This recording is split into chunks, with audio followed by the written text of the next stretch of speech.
Welcome back to Birds of a Feather. This is your daily Baltimore sports podcast. My name is Nathan Stroud, and today we've got a lot of stuff to go over in this episode.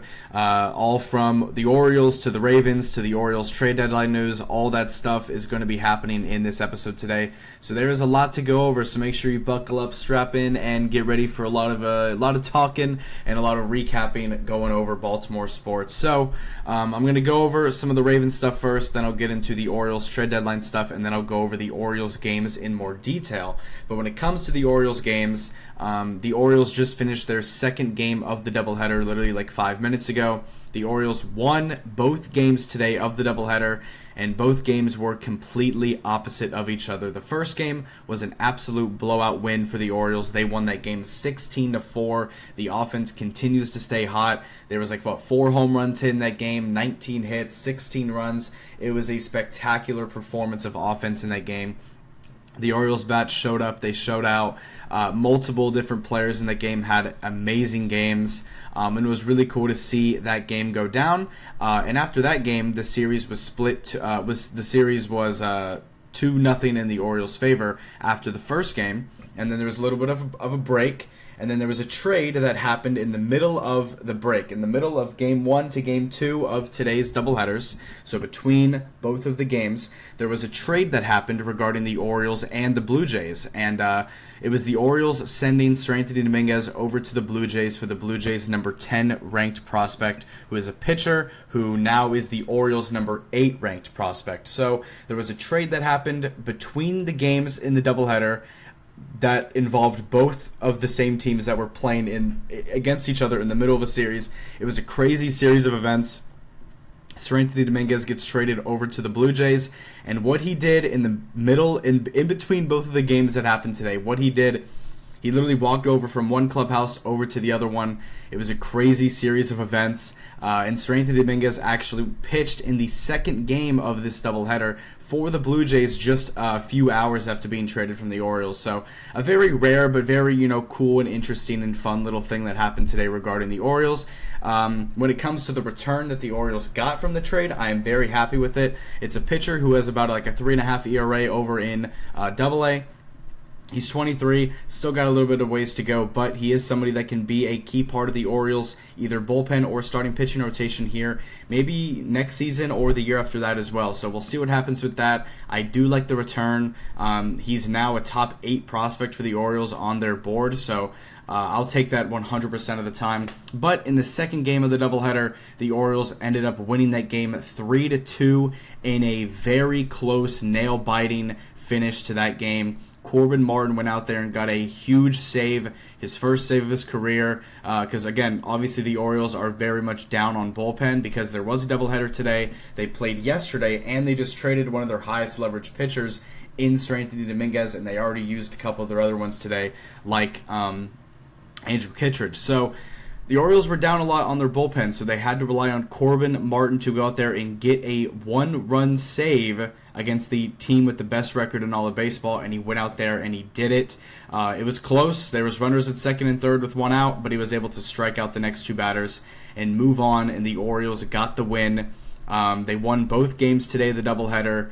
They already won the series against Toronto. They already have won this series against the Blue Jays. Tomorrow morning, they will be going for the sweep in tomorrow's game. And if they're able to sweep the Blue Jays in a 4-game series, obviously a 4-game sweep means a hell of a lot more than a 3-game sweep. So if the Orioles are able to get a 4-game sweep tomorrow, that would be incredible. But the Orioles already won this series, so I'm super proud of them for that. They've also won 5 straight games now, and they have won 6 of their last 7 games. So they have been on a heater. They've been on fire. They have been doing their thing. And the Orioles also got their 50th win today. The record sits at 50-58. And again, as I said, the Seranthony Dominguez trade did happen. So Seranthony Dominguez is off of the Orioles. He's on the Blue Jays. So the Orioles have made 2 pretty decent moves so far in the trade deadline, where they traded Gregory Soto to the Mets and they traded Seranthony Dominguez over to the Blue Jays. So 2 of the more respected, higher leverage bullpen guys in this bullpen for the Orioles have been traded. The only other, high leverage pitchers in this bullpen are Yennier Cano and Andrew Kittredge, I would say. But other than that, this bullpen looks pretty scarce and pretty dead right now. So it's probably going to be like that the rest of the year, but we'll see what happens, obviously, in the coming days of the trade deadline. And this is really where the trade deadline is starting to heat up. Hug watch is at full effect right now in every game going on today and tomorrow. But the Orioles do still have some moves that they probably need to make. Obviously, Ryan O'Hearn and Cedric Mullins possibly will be getting traded. And a report that came out regarding the Orioles and how they're going to be managing the trade deadline over the next coming days. Obviously, it is a very big deal how they, figure this out and do it. But the Orioles have received solid returns with their first 2 trades, but they're now focused on obviously the rest of their expiring contracts. Guys like Cedric Mullins, guys like Charlie Morton, guys like Ryan O'Hearn.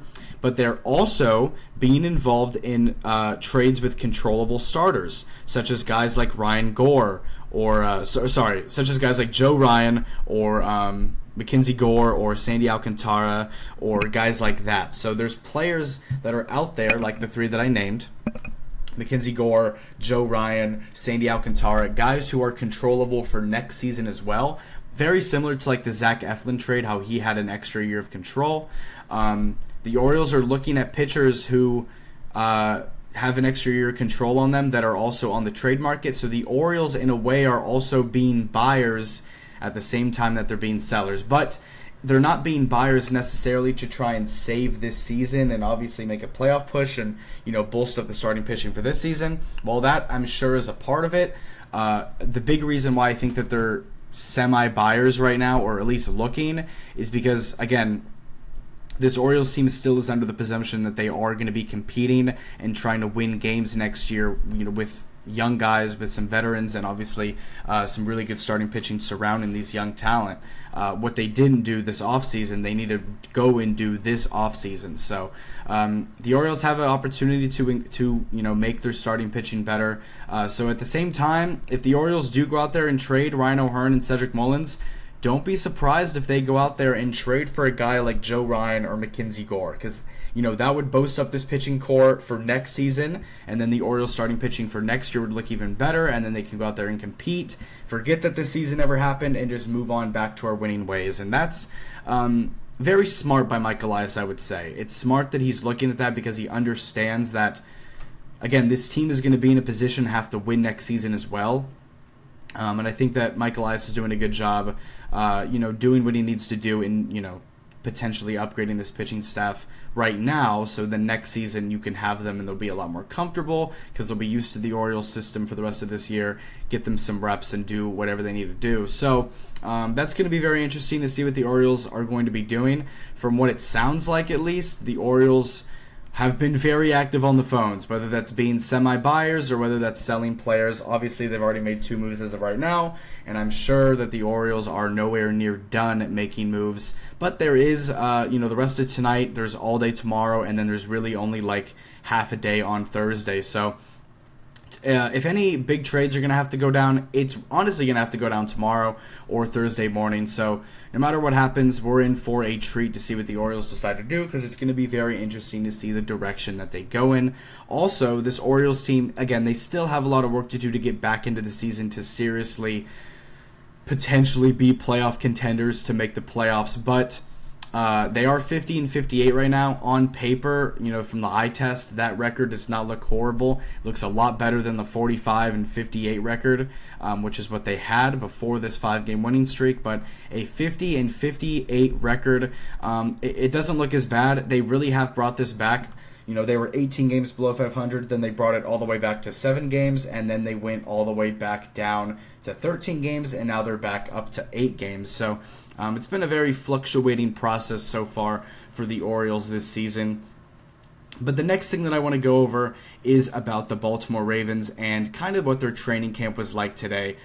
So this morning, there was some heavy rumors and reports that the Ravens and Isaiah Likely are extremely close on getting a contract done.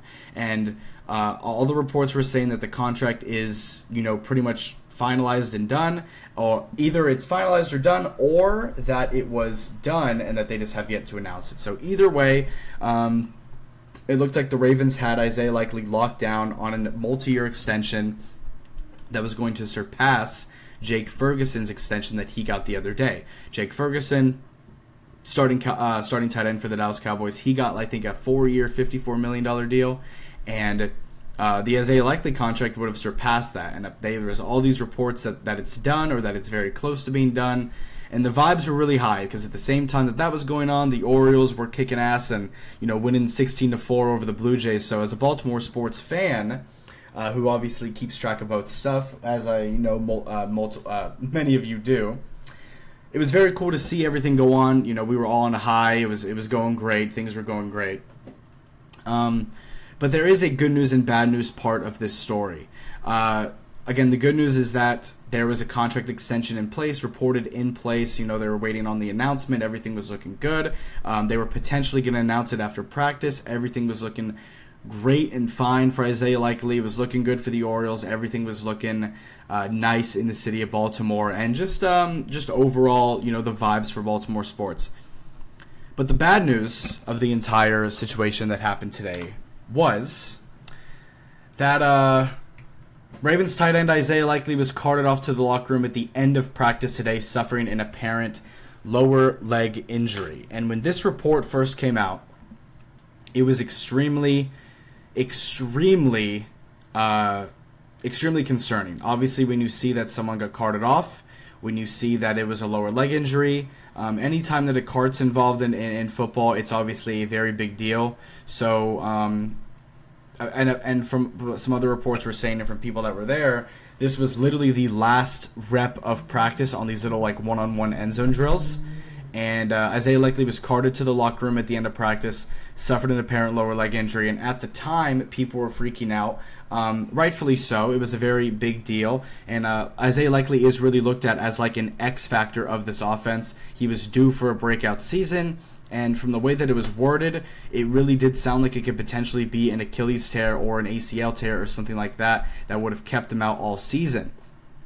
But thankfully, John Harbaugh did, at the end of practice in his press conference, did give us some updates on Isaiah Likely, and he said that it was he rolled his ankle, and that he'll be out for the next few weeks, he said, and that they're going to do an MRI tomorrow to figure out the severity of it and figure out what's going on. So we'll know more tomorrow about the Isaiah Likely injury. Whatever news we get about Isaiah Likely, we'll talk about that tomorrow, obviously, because this is a very, very big deal regarding the Ravens. But Isaiah Likely, it seemed like he avoided a major injury. They said that he rolled his ankle, said that it's going to be a few weeks, so this is not going to be season-ending injury-like stuff, which is very, very good to see. Hopefully this is just a few-week thing. Hopefully he just misses some reps in practice. And the goal, at least for me, and I'm sure for the Ravens as well, is that he is healthy and ready to go by week 1. Or if he doesn't play week 1, make sure that he is ready by week 2, because obviously the less games that he misses, the better. And Isaiah Likely is, again, he's such an important part of this offense, receiving-wise. He was so good last year. He was so good the year before that, and he was really poised for that breakout year this year. And thank God it's not like an ACL or something that's going to affect his whole season, but it is, it is something that does need to be looked at. It is something that he said was going to take a few weeks. Maybe it'll take 2 weeks. Maybe it'll take 3 weeks. Who knows? We'll know more about the severity of the injury tomorrow. But Isaiah Likely is injured. But it seems like he did avoid a major injury, so that's good.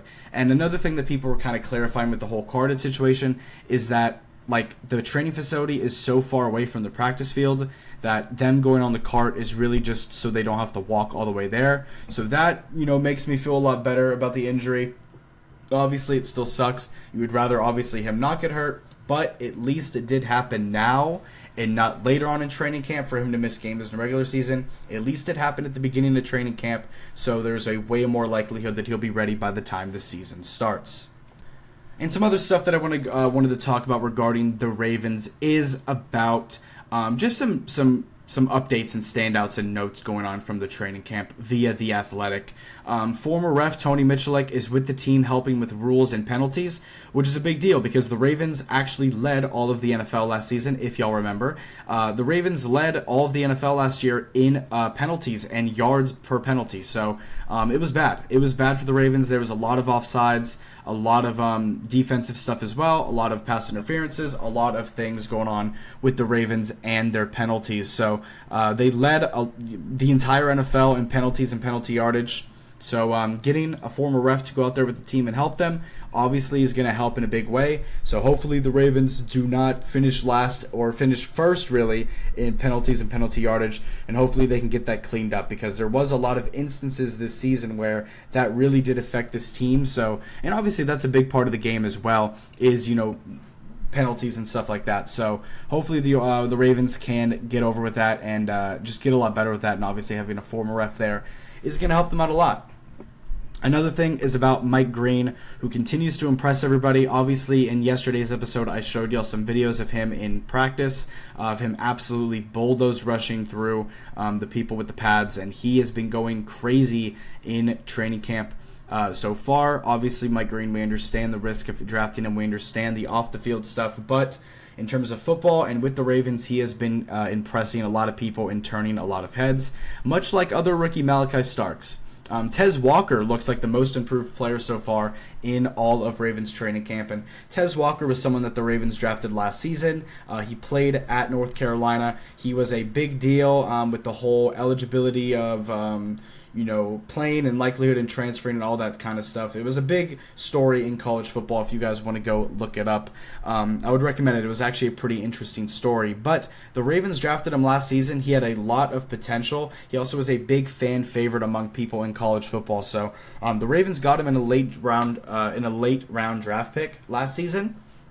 And he actually, I think, got his first touchdown against the Giants in the Giants game last season with the Ravens. But it looks like Tez Walker is really playing very well. I saw some videos of him getting first-team reps. Obviously, most of the time he gets second-team reps, but he did get some first-team reps today. Lamar found him on a very nice ball.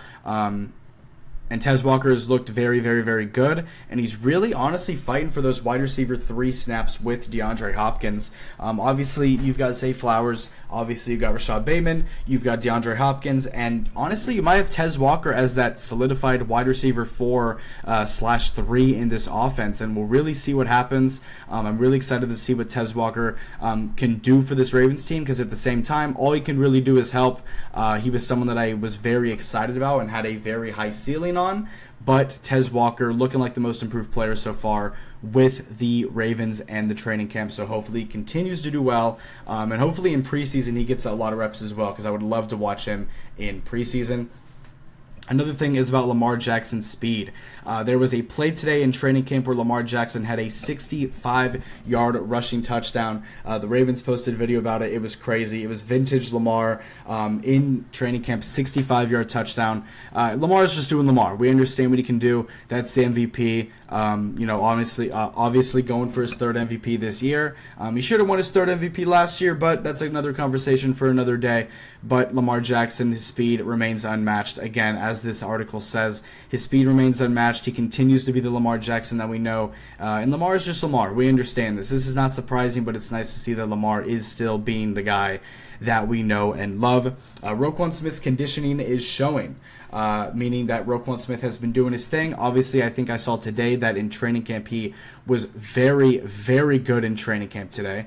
Apparently he was doing very well, got a couple of sacks, was also chirping with a lot of guys in the O-line, and the kicking competition remains tight.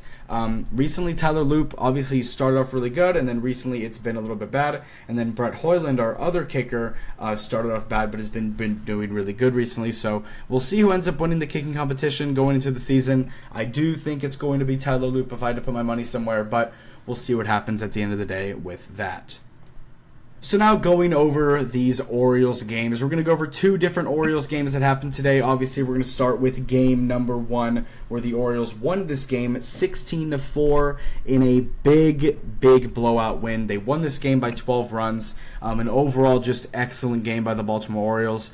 In this game, the lineup looked a little bit different. They didn't necessarily play everybody, like the full, unbelievable healthy lineup because it was a doubleheader. So they did save some guys for the next game as well, and then take out some guys as well. So in this game, the Orioles got 11 total hits.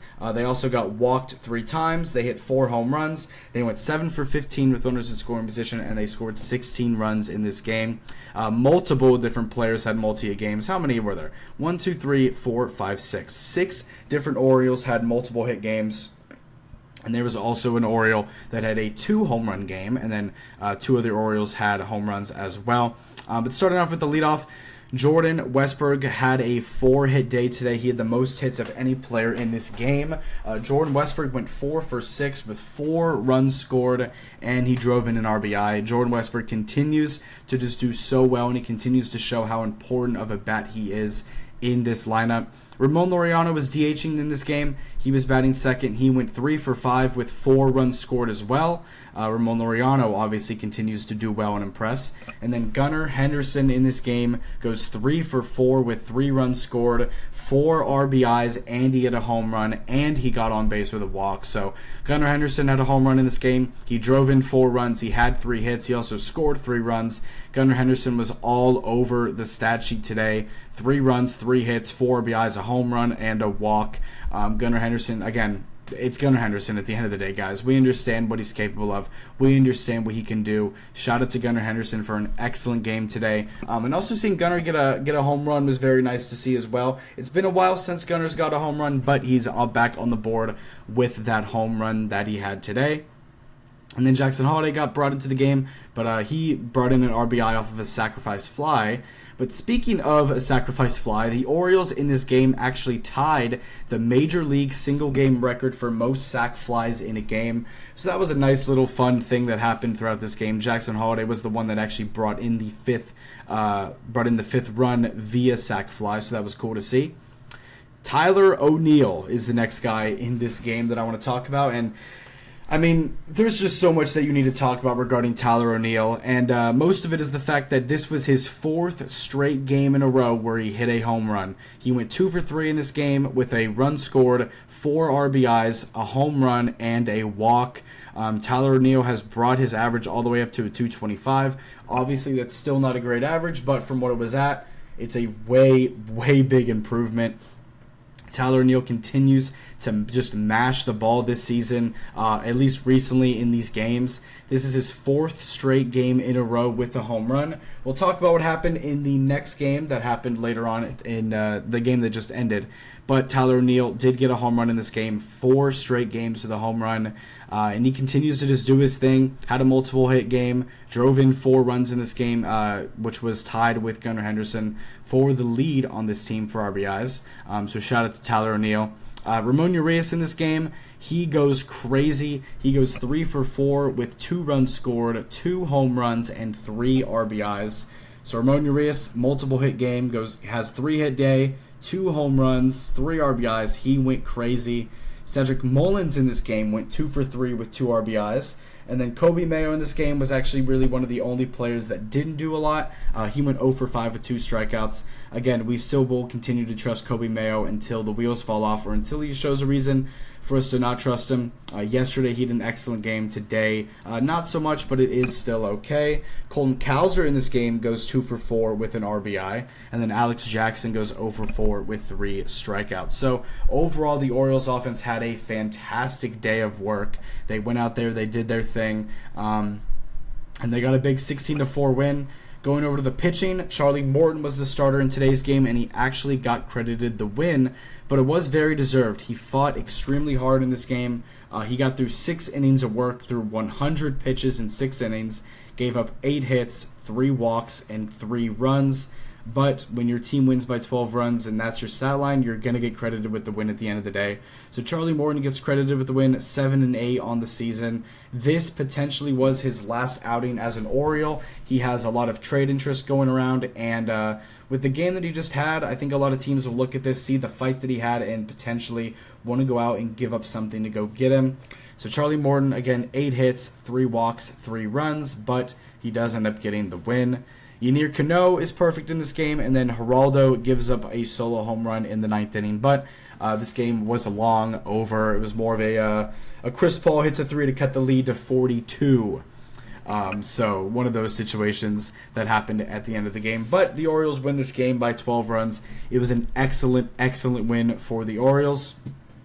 But going over to game 2 of the doubleheader, in the game that just ended about 10 minutes or 20 minutes ago or so. The Orioles and the Blue Jays, game 2 of this doubleheader. The Orioles win this game 3-2. They're 50-58 on the season. They are just now 8 games below 500, and they now officially actually have a winning record at home at 27-26. That's like the only winning record thing the Orioles have had all year. So it's nice to see the Orioles have a winning record in some aspect, but 27-26 at home. The Orioles obviously get a win at home. Very close, tight, late game, but at the end of the day, the Orioles got the job done. This game was a lot less crazy as the last game. The Orioles in this game only scored 3 runs compared to the 16 they scored earlier, but it still was enough to go out there and get the win. The lineup looked a little bit different in this game. The offense put up 7 total hits, got walked only twice, went 1 for 8 with runners in scoring position, but at the same time, the Blue Jays went 0 for 8 with runners in scoring position, and the Orioles were able to go out there and get a win. And that 1 hit with runners in scoring position was actually the reason why the Orioles ended up taking the lead and eventually winning the game. But this lineup looked a little bit different today. Jackson Holliday was leading off in this game. He went 1 for 4. Tyler O'Neill goes 0 for 4, so that 4-game home run streak does come to an end. Gunnar Henderson goes 1 for 4 with a run scored, and he was actually the run that scored that ended up giving the Orioles the lead. He stole second base and then ended up scoring off of it, so just a great, great play by Gunnar Henderson. Adley Rutschman in this game goes 1 for 4 with an RBI, and Adley Rutschman actually did bring in the go-ahead run in the bottom of the 8th inning that ended up getting the Orioles the win at the end of the day. So shout out to Gunnar, shout out to Adley. Obviously, these are the 2 trailblazers for the Orioles. These are the 2 guys that are leading this team out of the rebuild, and they just so happened to go out there and put up the run that got them the win. So Adley Rutschman brought in Gunnar Henderson to get to take the lead in this game and obviously eventually get the win. It's so nice seeing Adley Rutschman back in the lineup and just to see him back doing his thing. And then Ramon Laureano in this game goes 2 for 2 in this game with a walk. Ramon Laureano actually was the only player to have multiple hits in this game. So Ramon Laureano 2 for 2. Ryan O'Hearn goes 1 for 4 with an RBI triple in this game. It was his first triple of the season. Obviously, Ryan O'Hearn is a guy who is very much potentially going to get traded. Kevin Brown, our broadcaster, even foreshadowed it a little bit. But Ryan O'Hearn 1 for 4 with an RBI triple. First triple of the season. He might get traded. He might get traded in the next 20 minutes. He might get traded tomorrow morning. He might get traded tomorrow night. Who knows? But if there is one Oriole that I think is 100% going to get traded, it probably is Ryan O'Hearn. He's generating the most interest out of anybody, and we'll just see what happens in these coming hours as the trade deadline winds down. Ramon Urias in this game goes 1 for 4 with an RBI. Kobe Mayo goes 0 for 1. And then we brought in Colton Cowser as a pinch hitter. Kobe Mayo did get hurt a little bit. He twisted his ankle a little bit, but I think he is going to be okay. He was stretching over it first, but I think everything's going to be good. Hopefully, we get an update on it, and he'll be good to go. And then Dylan Carlson goes 0 for 2. So overall, not a crazy game. Again, only 7 hits by the Orioles, 3 total runs scored. But the pitching in this game is really where it shined. It really was like a bullpen game for the Orioles in a way. Going into the game, everybody thought that it was going to be a bullpen game with Brandon Young pitching, but Brandon Young goes out there and has his best start of the season by far. Brandon Young goes out there and plays incredible for the Orioles. Obviously, there was a lot of doubt surrounding him. He was 0-5 going into this game. He still doesn't get credited the win, but we still win with him starting. So that's all that really counts. But Brandon Young in this game with an excellent game overall. Got through 6 innings of work, gave up 6 hits and 2 walks and 2 runs, but had 6 strikeouts in the process, an 86 pitch count across 6 innings. He really went out there and did his thing. Shout out to Brandon Young, who held it down in a very, very weak and brittle bullpen today. You look at us trading Seranthony Dominguez, plus the fact that it was a doubleheader, plus the game that we had yesterday, plus the fact that we want to save some guys for tomorrow. So when you take all those factors and put them into effect, this Orioles bullpen was very, very, very thin, and Brandon Young, when there was a lot of doubt out there, really went out there and did his thing, got through this game, and put the Orioles in a position to win this game. And then speaking of, bullpen guys, Seranthony Dominguez, the guy that we traded earlier today, he actually did play for the Blue Jays in this game. He pitched in an inning in this game. He did get 2 strikeouts in that inning, and he did get out of the inning. He did hit Dylan Carlson with a pitch, but Seranthony Dominguez was able to get out of the inning. So, obviously best of luck to Seranthony the rest of the season, but he is no longer an Oriole. He probably would have really helped us a little bit today with the leverage and everything like that, but the Orioles did what they did, and they ended up getting the win out of it anyway. But Keegan Aiken came in, he did good. Andrew Kittredge came in, he was good. He actually got the win, and then Corbin Martin went out and got his first big league save in a 1-run game at the top of the order against the Blue Jays. It was very stressful, but he went out and got the job done. And the Orioles are now in position to go for the sweep in tomorrow morning's game against the Blue Jays. It's going to be Jose Berrios versus Dean Kramer. Dean Kramer in his last start was not very good, but overall he's been one of the better Orioles pitchers. Him and Trevor Rogers really have been like the two most surefire starting pitchers for the Orioles this year. But Dean Kramer is going to get the start against Jose Berrios, who is the Blue Jays' best pitcher. So it's going to be an interesting game. It's going to be a great game, and let's see if the Orioles can go out there and get the sweep tomorrow. But thank you guys so much for tuning into and listening to this episode of Birds of a Feather. I know it was a long episode, but there was a lot going on regarding Baltimore sports, and we had to go over all of it. If you like this content, make sure to subscribe on YouTube and like the video as well, and make sure to follow up on the Spotify. I appreciate all the support you guys give me. And if you wanted to see more content, make sure to follow up on the Instagram, follow up on the Twitter as well. I post updates on Instagram every single time an episode is up, and then on Twitter, I do be live tweeting the Orioles games, live tweeting any sort of Ravens news, my initial reactions to stuff, and it's a fun time over there, so make sure to give that a follow. Obviously, the Orioles tomorrow are going for the sweep over the Blue Jays, and tomorrow we're also going to hear more about the Isaiah Likely injury. We're going to know more about the severity of it, more about the timeline, and just overall if he's going to be good, hopefully, as we go into the upcoming NFL season. So make sure to tune into tomorrow's episode, where I'm going to have an episode up sometime tomorrow afternoon talking about Game 4 of this series. Hopefully the Orioles can get the sweep, and also talking about the Isaiah Likely stuff as well. So make sure to tune into that on Spotify and on YouTube. I appreciate you guys so much. Thank you guys so much. I'll see you guys in the next one. You have a great Steelers day. Go O's, go Ravens, and I'll see y'all later. Peace out.